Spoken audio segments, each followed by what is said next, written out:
문재인 정부의 경제 정책을 우려하는 목소리들이 나오고 있는데 특히 이제 최근에 그 최저임금 논란 관련해서 2019년 그 최저임금 인상 확정되면서 자영업자들이 줄폐업을 하고 있다 이런 언론 보도들이 이어지고 있습니다. 이거는 팩트인지 한번 따져봐야 될 것 같네요. 김 대표님 한번 짚어봐 주시죠.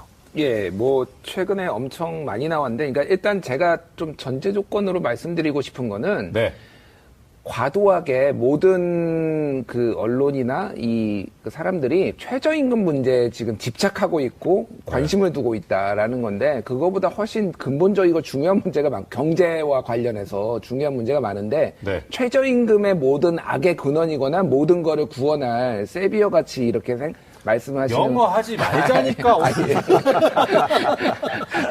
그런 분들이 많아요. 그런데 그 정도 캐비어는 알아요. 예. 캐리어. 그 정도로 최저임금의 효과가 큰 건 아니거든요. 그래서 부작용이든 긍정적인 작용이든 그런 것들을 조금 한 발짝 뒤에서 좀 볼 필요가 있고요. 지금 최근에 언론 보도들을 보면은 일단은 최저임금하고 자영업 폐업하고로 연결짓는 언론 보도가 많습니다. 그래서 뭐 10곳, 기업 10곳 중 8곳 불황 체감, 뭐 서울 핵심 상권마저 줄줄이 폐업, 뭐 폐업 대란 불붙인 최저임금, 뭐 이런 것들이 언론 보도 타이틀이거든요, 제목이거든요. 그래서 이거 어디서 보도했는지 알 것 같아요, 대충. 예, 뭐 이데일리, 조선일보, 한국경제TV 뭐 이런 곳입니다. 예. 뭐 팩트니까요, 이건. 팩트니까. 예. 그래서 지금 그게 실질적으로 소상공인들, 이제 자영업자를 중심으로 한 소상공인들은 이 최저임금에 굉장히 민감하게 반응을 해서 경기 소상공인 연합회 같은 경우에는 불복종 운동, 최저임금 불복종 운동을 시작을 했습니다. 내년 최저임금이 이제 그 8,350원으로 결정이 됐고, 월로 따지면은 이제 174만 원 정도가 되는데, 이런 것들이 너무 과하다라고 해서 최저임금을 우리는 안 지키고 자율적으로 협약을 맺어서 노동자와 하겠다라는 건데, 이거는 불법이거든요. 아시겠지만. 예. 그래서 일단 그런 정도의 이제 반발이 지금 이어지고 있다라는 겁니다. 그래서 어쨌든 최저임금과 관련해서는 조금 오늘 이 훌륭한 이정열의 품격 시대에서 좀 확실하게 팩트 체크를 할 필요가 있겠습니다. 깜짝이야. 그 교수님 뭐 보셔서 아시겠지만 저희가 이제 이런 특히 이제 뭐 저 법조에 있어가지고 어디에 익숙하냐면 전과 이런 거에 되게 익숙하거든요. 그러니까 이제 이런 류의 보도는 어디서 했겠다 이런 거는 금방 캐치가 가능한데, 솔직히 그런 거 말고 이제 우리 교수님 모셨으니까 이게 정말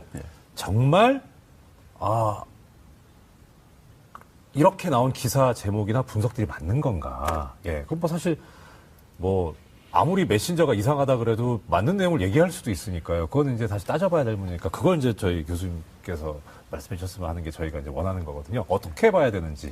예. 자, 최저임금이 좀 이제 우리가 올해 이제 좀 이제 과거에 비해서 좀 이제 그 증가율이 좀 높았었잖아요. 높았었는데, 그래서 그게 시행된 지 지금 통계 수치상으로는 6월 달까지가 지금 나와 있기 때문에 그것만 가지고 보게 되면 사실은 아닙니다. 뭐 앞으로 이제 영향을 어떻게 미칠지는 좀 이제 우리가 두고 봐야 되겠지만은 지금까지로 볼 때는 사실이 아닌데 우리가 이제 자영업자를 우리가 흔히 얘기할 때요. 자영업자를 얘기할 때 우리가 흔히 많이 잊고 있는 것 중에 하나가 사람을 고용을 해가지고 자기가 이제 사업을 하시는 분들이 있고요. 자영업을 하더라도요. 그 다음에 이제 그냥 가족끼리 하는 이제 자영업들이 있습니다. 그런데 그 후자 고용하지 않고 이제 자영업을 하는 경우가 70%가 넘습니다. 전체 자영업자 중에서요. 그러니까 이제 그 말씀은 최저임금법의 적용 대상이 아닌, 그러니까 최저임금 인상하더라도 영향을 안 받는 분들이죠. 고용을 안 하고 있으니까요. 어차피 가족들끼리 하고 있으니까. 그러니까 임금을 줄 사람이 없는 거니까 영향을 안 받죠. 그게 70%가 조금 넘습니다. 6월달 기준으로요. 자, 그런데 이제 문제는 뭐냐면은 지난 1년 전 6월달에 비해 가지고 2017년 6월달에 비해 가지고 그 고용을 하고 해서 이제 그러니까 자영업을 하시는 분들 이 그 자영업자는 오히려 증가했어요. 어느 정도 증가했냐면은 한 7만 9천 명 정도가, 7만 4천 명 정도가 증가를 했습니다. 오히려 그러니까요. 근데 이제 고용원이 없는 자영업자들, 그러니까 가족끼리 이렇게 하는 이 자영업, 이게 한 8만 9천 명 정도가 감소했고요. 그렇겠네요. 상당히 그렇게. 그러다 보니까 전체적인 자영업자 전체적으로 볼 때는 한 1만 5천 명 정도가 감소를 했습니다. 그러니까 요걸 가지고 얘기를 하게 되면 자영업자가 그러니까 뭐 폐업하고 이런 얘기가 맞죠. 총계로 봐가지고 계산을 하게 되면요. 이게 아까 그 말씀하신 평균의 함정하고 비슷한 것 같은데요. 그렇죠. 예. 예. 그러니까 이게 이제 수치를 가지고 본인들이 이제 그러니까 입맛에 맞게끔 이제 주장하려고 하는 이런 유혹에들 빠지시는데 네. 이게 그러니까 심지어 전문가들조차 그러니까 제가 볼 때는 참 이게 문제인 겁니다. 전문가들은 사실 그런 거에 대한 으로부터 자유로워야 되고 책임을 져야 될 줄 알아야 되는데 예. 그걸 이제 그러니까 자기 입맛에 맞게끔 이렇게 주장을 펼치기 위해서 이제 이렇게 사용하는 게 이제 문제인데요. 근데 이제 네네. 거기다가 또 한 가지 이제 보게 되면은 이 자영원이 그러니까 고용원이 없는 자영업자들 가족 노동력 가지고 네. 하는 자영업자들의 이 감소가요. 네. 이게 그러니까는 최근에 이렇게 감소한 게 아니에요. 2002년도에 네. 우리가 이제 정점을 찍고 네. 그때부터 그러니까 지난 한 15년 동안 계속 감소해 왔습니다. 아, 감소 추세에 있는 겁니다. 예, 추세에 있는 겁니다. 그러니까 이제 한 예. 2002년도 6월 달에 한 469만 5천 명 정도 했었어요. 예. 그때가 한 거의 정점을 찍고 나서 예. 올해 이제 403만 9천 명이니까는 네. 한 65만 4천 명이 줄어든 거예요. 네, 한 그렇습니다. 지난 한 6년 사이에 그러니까요. 예. 지난 10년 동안에도 보게 되면 특히 이제 금융위기 이후가 되는데 네. 한 53만 5천 명이 감소했습니다. 어. 그러니까 지난 10년 동안에 굉장히 많이 대부분이 감소를 한 거죠. 네네. 감소 시작은 이미 한 16년 전부터 시작됐지만은 네. 그러니까 이게 최저임금 인상 때문에 이게 감소한 것도 아니라는 얘기죠. 그러니까요. 예, 예. 그 얘기는 결국 뭐냐면 우리나라가 이제 그러니까는 자영업의 굉장히 이 과당 경쟁 구조가 네. 아주 심각합니다. 그리고 이 자영업은 특히 뭐냐면은 가계의 소비에 많이 의존을 해요. 그렇죠. 예, 예. 그렇잖아요. 아무래도 이게 뭐 수출하는 저것도 아니고 자영업들 얘기가 그러니까요. 기업이 자영업자한테 뭘 살 건. 더군다나 이게 뭐 수출할 네. 수 있는 이런 판로가 있는 것도 그렇죠. 아니고 자영업자들은요. 예. 네. 그러다 보니까 가계 소비가 되게 위축되어진 거하고 똑같은 시점에 개침이 됐습니다. 네. 가계 소비가 그러니까 되게 우리가 보게 되면 2003년도부터 이게 그러니까는 경제 성장률보다 더 떨어지기 시작해요. 네. 떨어지기 시작해가지고 그게 이제 성장률을 갉아먹는 하나의 요인으로 되게 되는데 네. 그러니까 결국은 외환위기 이후에 많은 이제 일자리가 없고 살기 힘들어지면서 자영업에 진출을 했는데 네. 가계가 이거를 소비로 뒷받침을 못 해주니까는 예. 못 해주니까 결국은 힘들어지는 거죠. 예. 특히 이제 고용원이 없는 자영업자들 가족까지 하는 경우는 되게 영세한 자영업이 그렇죠. 있습니다. 예. 네. 따로 그러니까 고용을 해서 임금을 지급할 수 있는 능력이 없다고 일단 추측되는. 아마 우리가 사시는 곳에 주변에 보게 되면 슈퍼마켓 있잖아요. 동네에. 네. 동네 슈퍼마켓들 보게 되면은 지난 몇 년 사이 이렇게 많이들 생긴 게 있는데 또 옆에 생기고 그러는 이유가 예? 마땅히 할 게 없으니까 이제 들어오시는데 그러다 보면 경쟁이 굉장히 치열해지죠. 치열해지다 네, 보니까 그렇죠. 이제 결국은 이제 폐업도 편의점. 하게 되고 이제 네. 결국 그렇게 되는데 그래서 이분들이 그러니까는 사실 이제 그러니까 이 경기가 계속 이제 안 좋으면서 특히 가계 소득이 경제 성장률보다 한참 못 미치면서 아까 앞에서 제가 얘기했듯이 성장률이라는 게 평균이다 보니까요. 네. 그러다 보니까는 이 자영업자들을 굉장히 어려운 상황으로 내몰게 된 것이고 그게 이제 그러니까는 우리나라 자영업의 지금 이제 그러니까 이 영세성이라든가 그다음에 이 어려움 이런 것들을 이제 구조적으로 지금 이제 작용하고 있는 측면이 되겠습니다.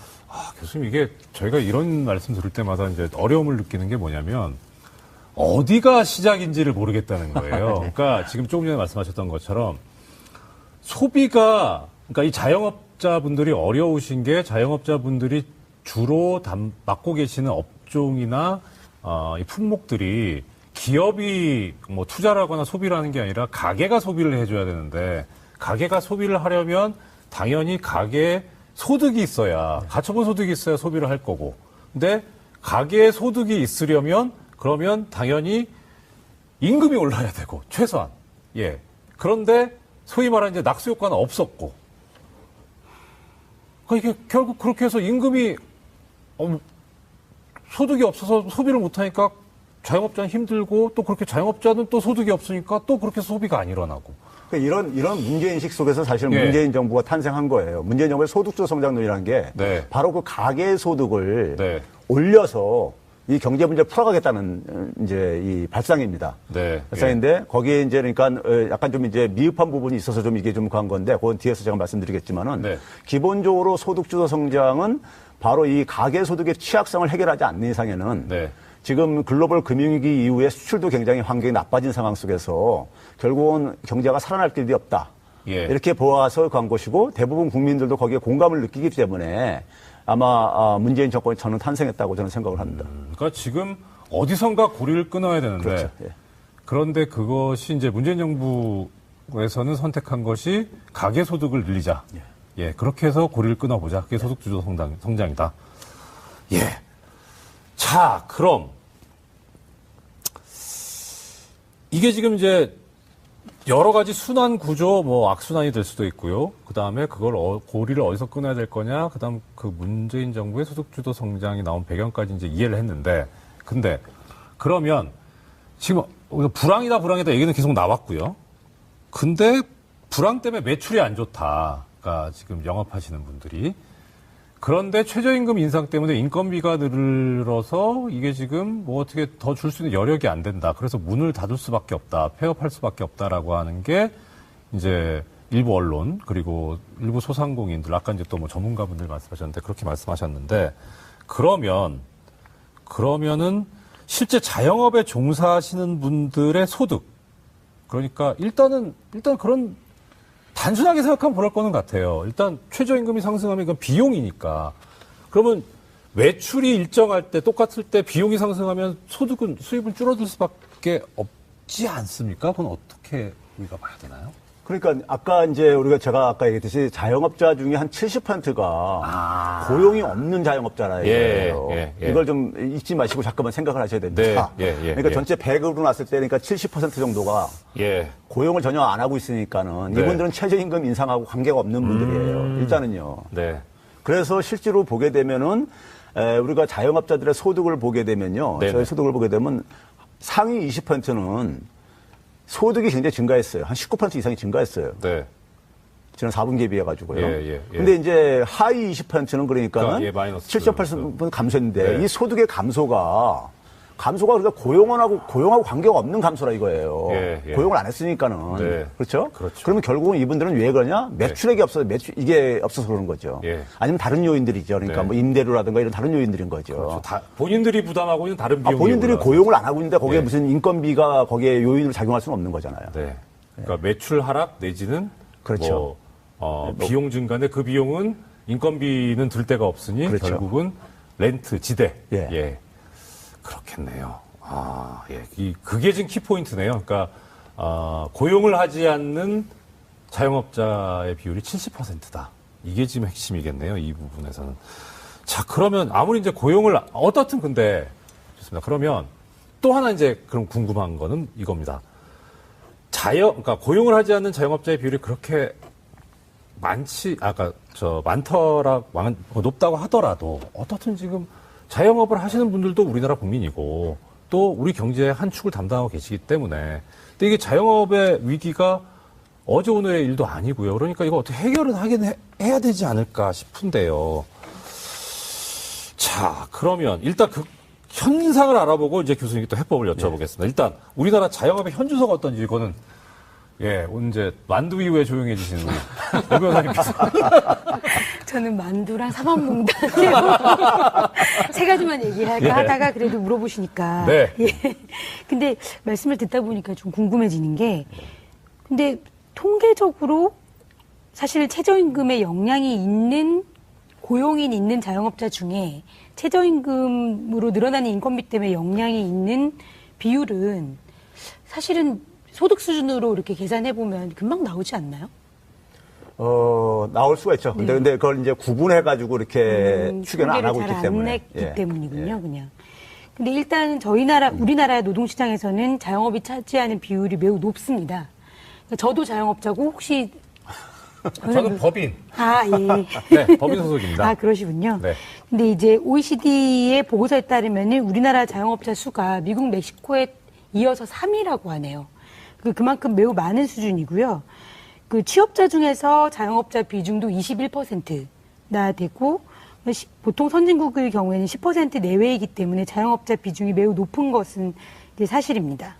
그리고 또 2017년 8월에 통계청이 발표한 자료에 따르면 60세 이상에서 아무래도 퇴직을 하신 다음에 자영업자가 되시는 분들이 14만 1천 명이 증가를 했다고 하고요. 40대나 청년층에서는 오히려 감소하는 추세라고 합니다. 오 변호사님이 이제 세 번째로 높다고 했었잖아요. 자영업자 비율이요. 근데 그게 21%를 이제 조금 약간 보충 설명을 하면요.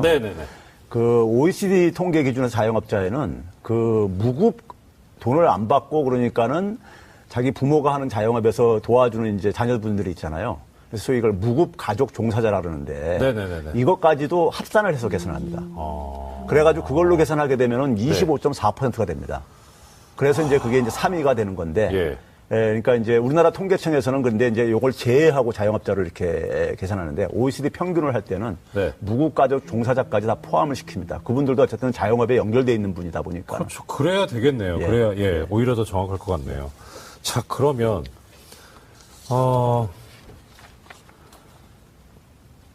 조금 전에 이제 천상을 말씀해 주셨는데, 자, 교수님 이제 해법을 좀 부탁드립니다. 자, 자영업이 점점 더 영세화돼져 가고 있고, 힘들어져 가고 있고, 그런데도 어쩔 수 없이 자영업밖에 할 게, 그러니까 쉽게 말해서 치킨집하고 편의점 할 수밖에 없지 않냐.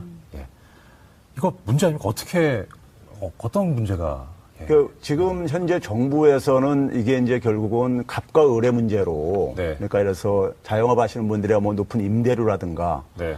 그 다음에 이제 뭐 카드 수수료가 됐든 아니면 로열티가 됐든 본사에 대한 로열티라든가 편의점 같은 경우는요, 이런 네. 부분으로 되게 이제 접근을 하시는데 저는 그것만은 아니라고 봐요. 오히려 더 중요한 문제가 저는 이제 이 과당 경쟁이라고 저는 보고 있는데요. 네. 과당 경쟁을 보고 있는데 우리가 흔히 이제 일본을 이제 옆에 나라면 일본을 편의점 왕국이라고 이제 이렇게 부르고 그러잖아요. 예. 정말 없는 게 없고요. 그렇죠. 편의점에서 젊은 사람들은 모든 걸 다 해결한다고 이제 할 정도로 이렇게 하는데 네.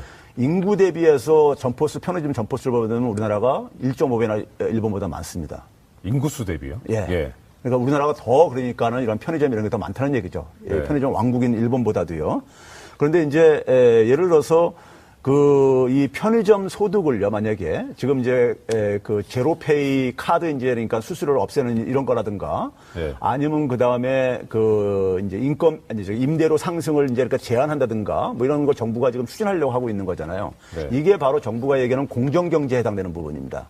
그러니까 갑과 을의 이런 이제 그러니까는 이 불공정성을 네. 좀 해소시키겠다는 건데 네. 저는 이것만 가지고는 충분하지 않다고 봐요. 이것도 필요한 조건인데 왜 그러냐면은 제가 예를 들게요. 만약에 그렇게 해가지고 편의점을 하시는 분이 예를 들어서 월 한 250만 원 안정적인 수입이 보장된다고 가정을 해보세요.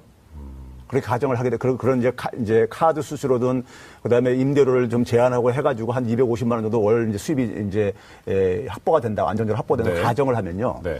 그러면은 편의점에 진입할 사람들이 예. 굉장히 많이 대기하고 있습니다. 예, 그렇죠. 우리가 흔히 말해서 우리나라 일자리가 굉장히 단규화돼 가고 있습니다. 예. 그러니까 예. 조기에 퇴직을 하는 거죠. 네. 그래가지고 되게 늦어도 50대 초면은 그러니까 자기 첫 번째 직장에서 퇴직을 해가 나와가지고 퇴직금 조금 갖고 나와가지고 되게 보게 되면 집에서 부인들은 되게 사업하지 말라고 말리는 이런 상황이고요.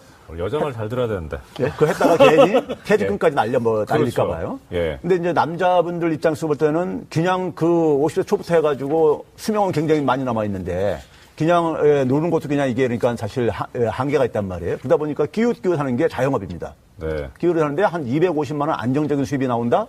그러면 편의점 들어갑니다. 그렇죠. 더군다나 편의점 본사에서는 이 점포를 늘려가지고 시장 점유율을 늘리려고 하기 때문에 예. 자신의 수입을 늘리려고 하기 때문에 네. 그렇기 때문에 그러면 또 계속해서 그러니까 편의점의 공급이 계속해서 늘어날 수 있는 구조가 돼 있다는 얘기입니다. 그러면 그 네. 원인은 뭐냐? 일자리가 예. 부족해서 생기는 문제라 이겁니다. 그렇죠. 일자리가 부족해가지고요. 네. 그러니까 일자리가 부족한 문제가 어디서 나오는 거냐? 그게 바로 이제 우리나라 기업이 성장을 못하고 새로 혁신도 안 이루어지고 네. 그래서 정부가 이제 또 다른 한편으로 얘기하는 게 혁신 성장을 얘기를 하는 거예요. 네. 그러니까 이 혁신 성장이 제대로 진행되면은 그리고 공정 경제가 이게 그러니까 이게 저는 이제 그러니까 왼발 오른발이라고 생각해요. 그러니까 가계 소득을 네. 늘려주기 위해서는 가계 소득이 몸통에 비유한다면은 네. 공정 경제는 왼발이고 네.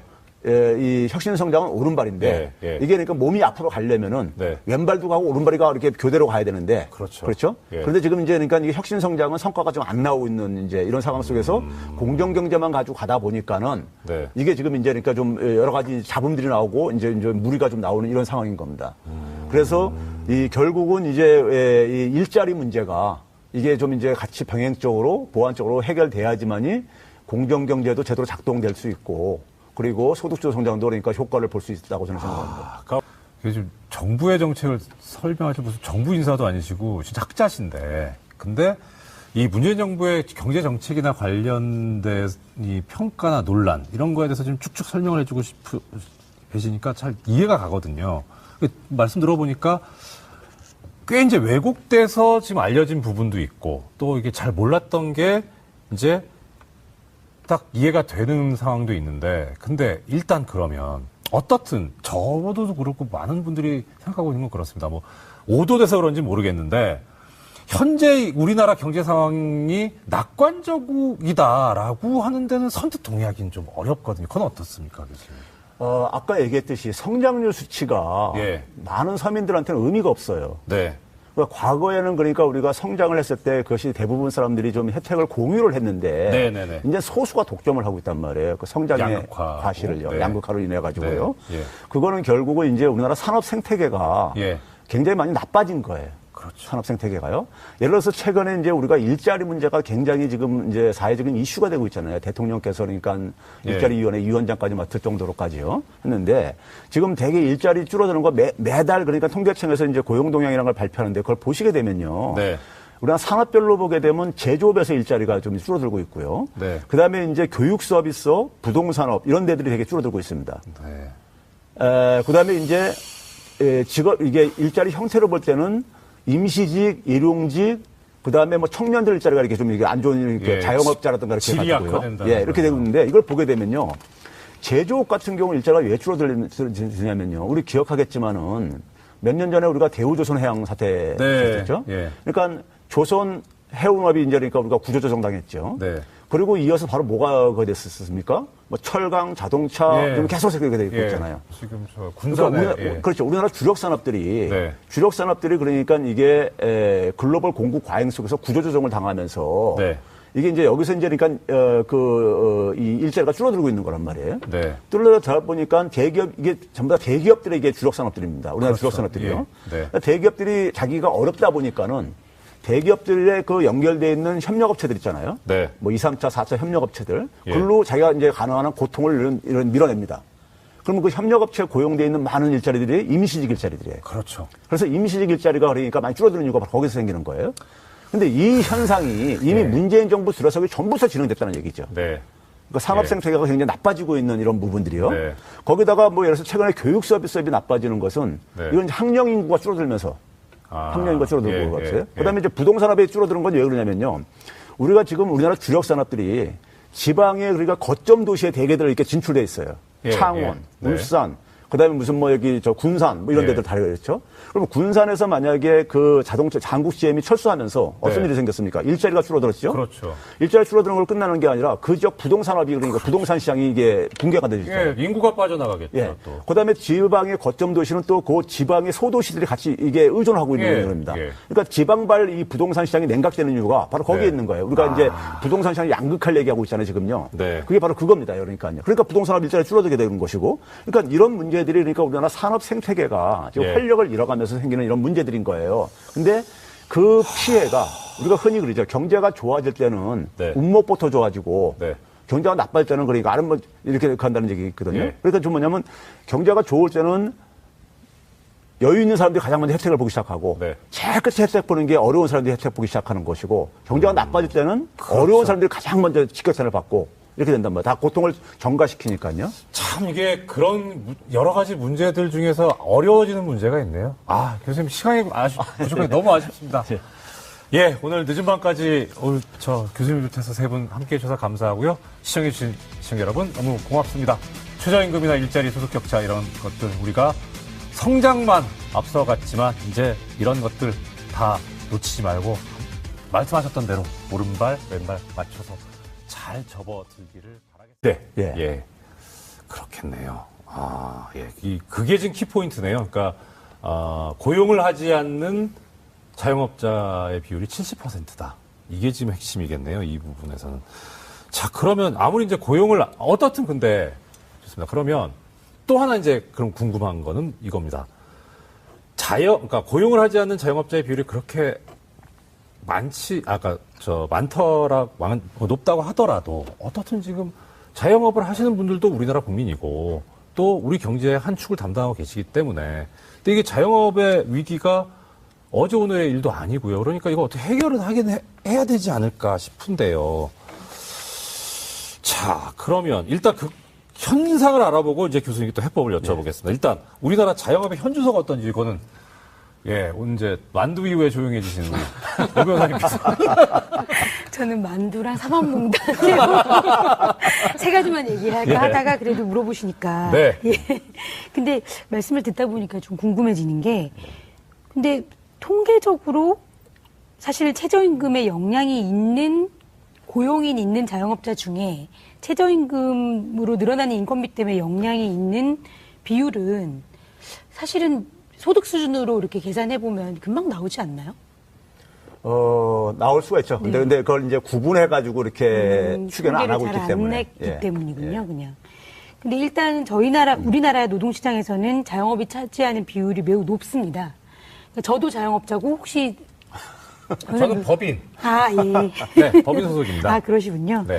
근데 이제 OECD의 보고서에 따르면은 우리나라 자영업자 수가 미국, 멕시코에 이어서 3위라고 하네요. 그만큼 매우 많은 수준이고요. 그 취업자 중에서 자영업자 비중도 21%나 되고, 보통 선진국의 경우에는 10% 내외이기 때문에 자영업자 비중이 매우 높은 것은 이제 사실입니다. 그리고 또 2017년 8월에 통계청이 발표한 자료에 따르면 60세 이상에서 아무래도 퇴직을 하신 다음에 자영업자가 되시는 분들이 14만 1천 명이 증가를 했다고 하고요. 40대나 청년층에서는 오히려 감소하는 추세라고 합니다. 그 오 변호사님이 이제 저 세 번째로 높다고 그랬었잖아요. 자영업자 비율이요. 근데 그게 21%를 이제 조금 약간 보충 설명을 하면요. 네네네. 그 OECD 통계 기준의 자영업자에는 그 무급 돈을 안 받고 그러니까는 자기 부모가 하는 자영업에서 도와주는 이제 자녀분들이 있잖아요. 그래서 소위 이걸 무급 가족 종사자라 그러는데 네네네네. 이것까지도 합산을 해서 계산합니다. 그래가지고 그걸로 계산하게 되면은 25.4%가 됩니다. 그래서 이제 그게 이제 3위가 되는 건데. 예. 그러니까 이제 우리나라 통계청에서는 근데 이제 요걸 제외하고 자영업자를 이렇게 계산하는데 OECD 평균을 할 때는 네. 무급가족 종사자까지 다 포함을 시킵니다. 그분들도 어쨌든 자영업에 연결돼 있는 분이다 보니까. 그렇죠. 그래야 되겠네요. 예. 그래야, 예, 오히려 더 정확할 것 같네요. 자, 그러면,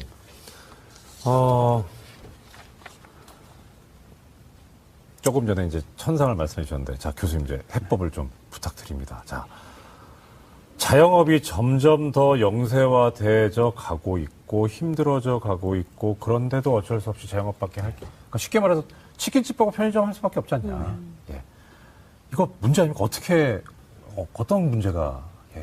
지금 현재 정부에서는 이게 이제 결국은 갑과 을의 문제로. 네. 그러니까 이래서 자영업 하시는 분들이 뭐 높은 임대료라든가. 네.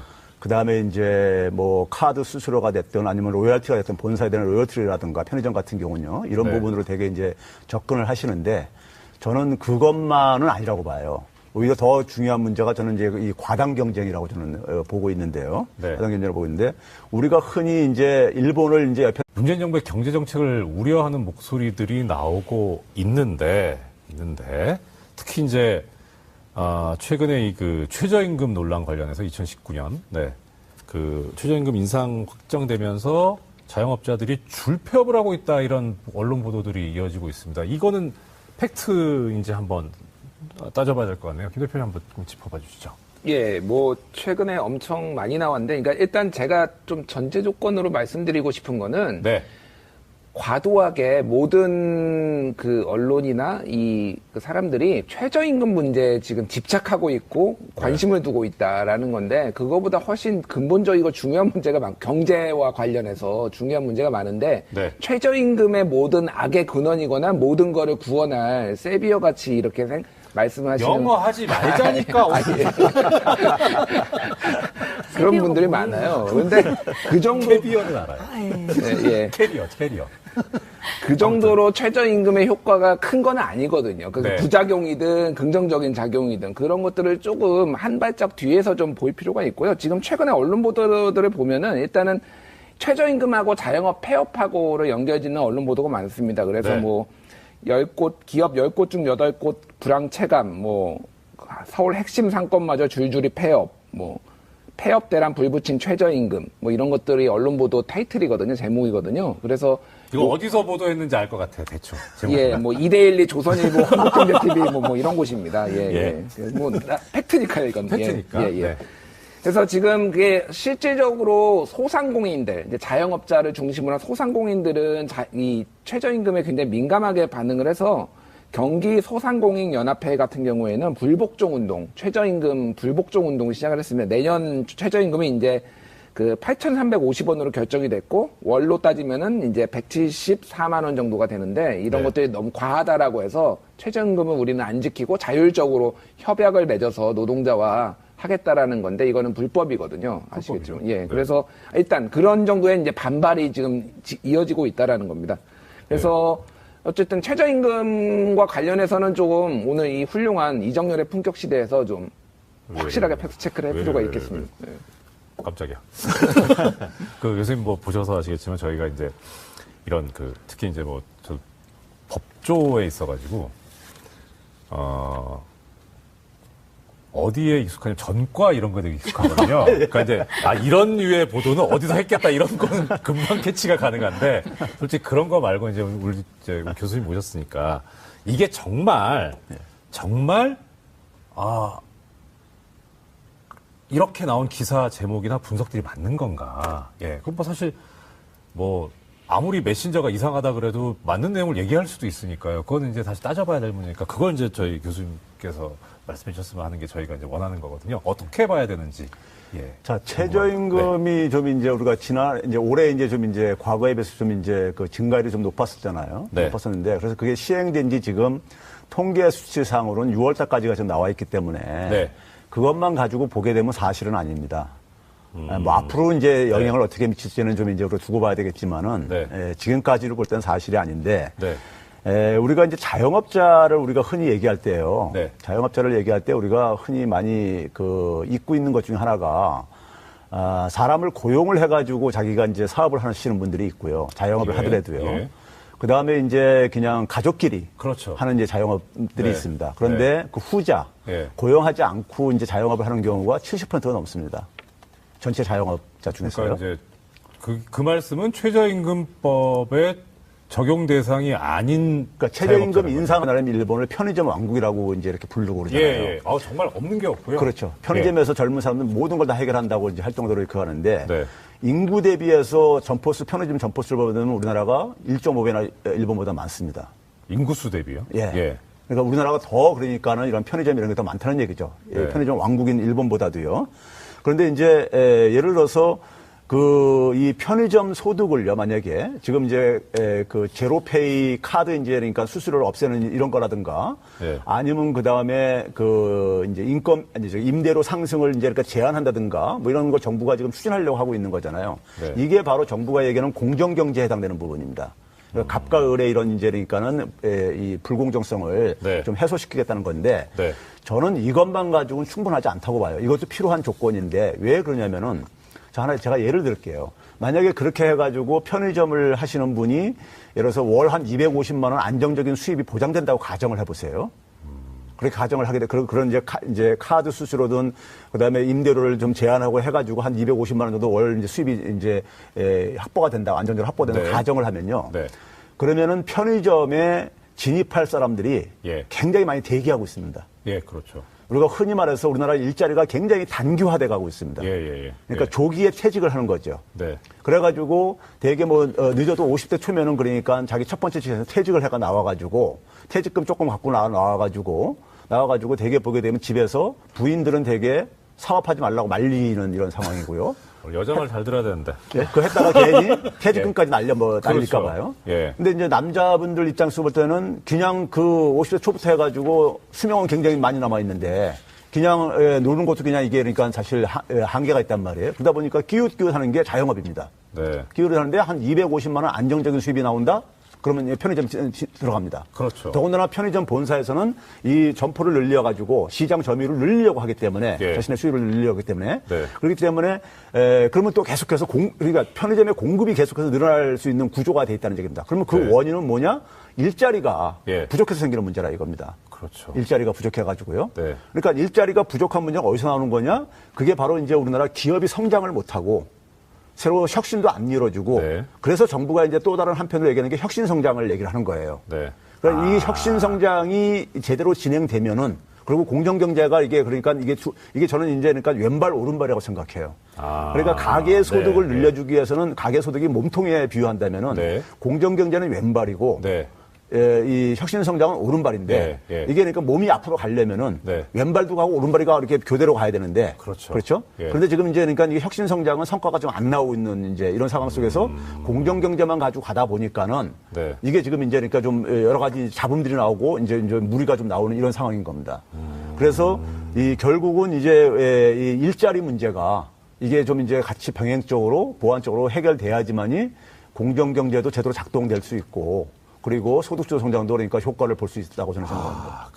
이게 지금 정부의 정책을 설명하실 무슨 정부 인사도 아니시고 진짜 학자신데, 근데 이 문재인 정부의 경제 정책이나 관련된 이 평가나 논란 이런 거에 대해서 좀 쭉쭉 설명을 해주고 계시니까 잘 이해가 가거든요. 말씀 들어보니까 꽤 이제 왜곡돼서 지금 알려진 부분도 있고 또 이게 잘 몰랐던 게 이제 딱 이해가 되는 상황도 있는데, 근데 일단 그러면 어떻든 저도 그렇고 많은 분들이 생각하고 있는 건 그렇습니다. 뭐 오도돼서 그런지 모르겠는데 현재 우리나라 경제 상황이 낙관적이다라고 하는 데는 선뜻 동의하기는 좀 어렵거든요. 그건 어떻습니까, 교수님? 아까 얘기했듯이 성장률 수치가 많은 서민들한테는 의미가 없어요. 하더라도 영향을 안 받는 분들이죠. 고용을 안 하고 있으니까요. 어차피 가족들끼리 하고 있으니까. 그러니까 임금을 줄 사람이 없는 거니까 영향을 안 받죠. 그게 70%가 조금 넘습니다. 6월달 기준으로요. 자, 그런데 이제 문제는 뭐냐면은 지난 1년 전 6월달에 비해 가지고 2017년 6월달에 비해 가지고 그 고용을 하고 해서 이제 그러니까 자영업을 하시는 분들 이 그 자영업자는 오히려 증가했어요. 어느 정도 증가했냐면은 한 7만 9천 명 정도가, 7만 4천 명 정도가 증가를 했습니다. 오히려 그러니까요. 근데 이제 고용원이 없는 자영업자들, 그러니까 가족끼리 이렇게 하는 이 자영업, 이게 한 8만 9천 명 정도가 감소했고요. 그렇겠네요. 상당히 그렇게. 그러다 보니까 전체적인 자영업자 전체적으로 볼 때는 한 1만 5천 명 정도가 감소를 했습니다. 그러니까 요걸 가지고 얘기를 하게 되면 자영업자가 그러니까 뭐 폐업하고 이런 얘기가 맞죠. 총계로 봐가지고 계산을 하게 되면요. 이게 아까 그 말씀하신 평균의 함정하고 비슷한 것 같은데요. 그렇죠. 그러니까 이게 이제 수치를 가지고 본인들이 이제 그러니까 입맛에 맞게끔 이제 주장을 하려고 하는 이런 유혹에들 빠지시는데 이게 그러니까 심지어 전문가들조차 그러니까 제가 볼 때는 참 이게 문제인 겁니다. 전문가들은 사실 그런 거에 대한 으로부터 자유로워야 되고 책임을 져야 될 줄 알아야 되는데 그걸 이제 그러니까 자기 입맛에 맞게끔 이렇게 주장을 펼치기 위해서 이제 이렇게 사용하는 게 이제 문제인데요. 근데 이제 거기다가 또 한 가지 이제 보게 되면은 이 자영원이 그러니까 고용원이 없는 자영업자들, 가족 노동력 가지고 하는 자영업자들의 이 감소가요. 이게 그러니까는 최근에 이렇게 감소한 게 아니에요. 2002년도에 우리가 이제 정점을 찍고 그때부터 그러니까 지난 한 15년 동안 계속 감소해 왔습니다. 감소 추세에 있는 겁니다. 추세에 있는 겁니다. 그러니까 이제 한 2002년도 6월 달에 한 469만 5천 명 정도 했었어요. 그때가 한 거의 정점을 찍고 나서 올해 이제 403만 9천 명이니까는 한 65만 4천 명이 줄어든 거예요. 한 지난 한 6년 사이에 그러니까요. 지난 10년 동안에도 보게 되면 특히 이제 금융위기 이후가 되는데 한 53만 5천 명이 감소했습니다. 그러니까 지난 10년 동안에 굉장히 많이 대부분이 감소를 한 거죠. 감소 시작은 이미 한 16년 전부터 시작됐지만은 그러니까 이게 최저임금 인상 때문에 이게 감소한 것도 아니라는 얘기죠. 그러니까요. 그 얘기는 결국 뭐냐면 우리나라가 이제 그러니까는 자영업의 굉장히 이 과당 경쟁 구조가 아주 심각합니다. 그리고 이 자영업은 특히 뭐냐면은 가계의 소비에 많이 의존을 해요. 그렇죠. 그렇잖아요. 아무래도, 이게 뭐 수출하는 저것도 아니고 자영업자 얘기가 그러니까. 기업이 자영업자한테 뭘 살 건. 더군다나 이게 뭐 수출할 수 있는 이런 판로가 있는 것도 아니고 자영업자들은요. 그러다 보니까 가계 소비가 되게 위축되어진 거하고 똑같은 시점에 개침이 됐습니다. 가계 소비가 그러니까 되게 우리가 보게 되면 2003년도부터 이게 그러니까는 경제 성장률보다 더 떨어지기 시작해요. 떨어지기 시작해가지고 그게 이제 성장률을 갉아먹는 하나의 요인으로 되게 되는데 그러니까 결국은 외환위기 이후에 많은 이제 일자리가 없고 살기 힘들어지면서 자영업에 진출을 했는데 가계가 이거를 소비로 뒷받침을 못 해주니까는 못 해주니까 결국은 힘들어지는 거죠. 특히 이제 고용원이 없는 자영업자들 가족까지 하는 경우는 되게 영세한 자영업이 있습니다. 따로 그러니까 고용을 해서 임금을 지급할 수 있는 능력이 없다고 일단 추측되는. 아마 그러니까 사시는 곳에 주변에 보게 되면 슈퍼마켓 있잖아요. 동네에. 동네 슈퍼마켓들 보게 되면은 지난 몇 년 사이 이렇게 많이들 생긴 게 있는데 또 옆에 생기고 그러는 이유가 마땅히 할 게 없으니까 이제 들어오시는데 그러다 보면 경쟁이 굉장히 치열해지죠. 치열해지다 보니까 이제 결국은 이제 폐업도 하게 되고 이제 네. 결국 그렇게 되는데 그래서 이분들이 그러니까는 사실 이제 그러니까 이 경기가 계속 이제 안 좋으면서 특히 가계 소득이 경제 성장률보다 한참 못 미치면서 아까 앞에서 제가 얘기했듯이 성장률이라는 게 평균이다 보니까요. 네. 그러다 보니까는 이 자영업자들을 굉장히 어려운 상황으로 내몰게 된 것이고 그게 이제 그러니까는 우리나라 자영업의 지금 이제 그러니까 이 영세성이라든가 그다음에 이 어려움 이런 것들을 이제 구조적으로 지금 이제 작용하고 있는 측면이 되겠습니다. 아, 교수님, 이게 저희가 이런 말씀 들을 때마다 이제 어려움을 느끼는 게 뭐냐면 어디가 시작인지를 모르겠다는 거예요. 그러니까 지금 조금 전에 말씀하셨던 것처럼 소비가, 그러니까 이 자영업자분들이 어려우신 게 자영업자분들이 주로 맡고 계시는 업종이나 이 품목들이 기업이 뭐 투자를 하거나 소비를 하는 게 아니라 가게가 소비를 해줘야 되는데 가게가 소비를 하려면 당연히 가게에 소득이 있어야, 가처분 소득이 있어야 소비를 할 거고. 근데 가게에 소득이 있으려면 그러면 당연히 임금이 올라야 되고, 최소한. 예. 그런데 소위 말하는 이제 낙수 효과는 없었고. 그러니까 이게 결국 그렇게 해서 임금이, 소득이 없어서 소비를 못하니까 자영업자는 힘들고 또 그렇게 자영업자는 또 소득이 없으니까 또 그렇게 소비가 안 일어나고. 그러니까 이런 문제인식 속에서 사실 예. 문재인 정부가 탄생한 거예요. 문재인 정부의 소득주 성장론이라는 게 네. 바로 그 가계 소득을 네. 올려서 이 경제 문제를 풀어가겠다는 이제 이 발상입니다. 네. 발상인데 거기에 이제 그러니까 약간 좀 이제 미흡한 부분이 있어서 좀 이게 좀 그런 건데 그건 뒤에서 제가 말씀드리겠지만은 네. 기본적으로 소득주도 성장은 바로 이 가계 소득의 취약성을 해결하지 않는 이상에는 네. 지금 글로벌 금융위기 이후에 수출도 굉장히 환경이 나빠진 상황 속에서 결국은 경제가 살아날 길이 없다. 예. 이렇게 보아서 간 것이고 대부분 국민들도 거기에 공감을 느끼기 때문에 아마 문재인 정권이 저는 탄생했다고 저는 생각을 합니다. 그러니까 지금 어디선가 고리를 끊어야 되는데 그렇죠. 예. 그런데 그것이 이제 문재인 정부에서는 선택한 것이 가계 소득을 늘리자. 예, 그렇게 해서 고리를 끊어보자. 그게 소득 주도 성장이다. 예. 자, 그럼 이게 지금 이제 여러 가지 순환 구조, 뭐 악순환이 될 수도 있고요. 그 다음에 그걸 고리를 어디서 끊어야 될 거냐. 그 다음 그 문재인 정부의 소득주도 성장이 나온 배경까지 이제 이해를 했는데, 근데 그러면 지금 불황이다 얘기는 계속 나왔고요. 근데 불황 때문에 매출이 안 좋다. 그러니까 지금 영업하시는 분들이. 그런데 최저임금 인상 때문에 인건비가 늘어서 이게 지금 뭐 어떻게 더 줄 수 있는 여력이 안 된다. 그래서 문을 닫을 수밖에 없다. 폐업할 수밖에 없다라고 하는 게 이제 일부 언론 그리고 일부 소상공인들 아까 이제 또 뭐 전문가분들 말씀하셨는데 그렇게 말씀하셨는데 그러면은 실제 자영업에 종사하시는 분들의 소득 그러니까 일단 그런 단순하게 생각하면 그럴 거는 같아요. 일단 최저임금이 상승하면 이건 비용이니까. 그러면 매출이 일정할 때 똑같을 때 비용이 상승하면 수입은 줄어들 수밖에 없지 않습니까? 그건 어떻게 우리가 봐야 되나요? 그러니까 아까 이제 제가 아까 얘기했듯이 자영업자 중에 한 70%가 고용이 없는 자영업자라요. 예. 이걸 좀 잊지 마시고 잠깐만 생각을 하셔야 됩니다. 그러니까 전체 100으로 놨을 때 그러니까 70% 정도가 고용을 전혀 안 하고 있으니까는 이분들은 최저임금 인상하고 관계가 없는 분들이에요. 일단은요. 네. 그래서 실제로 보게 되면은 우리가 자영업자들의 소득을 보게 되면요. 네네. 저희 소득을 보게 되면 상위 20%는 소득이 굉장히 증가했어요. 한 19% 이상이 증가했어요. 네. 지난 4분기에 비해 가지고요. 예. 근데 이제 하위 20%는 그러니까는 예, 마이너스 7.8% 감소했는데 네. 이 소득의 감소가 그러니까 고용하고 관계가 없는 감소라 이거예요. 예. 고용을 안 했으니까는. 네. 그렇죠? 그렇죠. 그러면 결국은 이분들은 왜 그러냐? 매출액이 없어서 이게 없어서 그러는 거죠. 예. 아니면 다른 요인들이죠. 그러니까 네. 뭐 임대료라든가 이런 다른 요인들인 거죠. 그렇죠.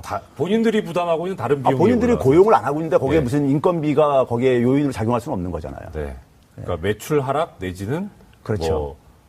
비용 증가인데 그 비용은 인건비는 들 데가 없으니 그렇죠. 결국은 렌트,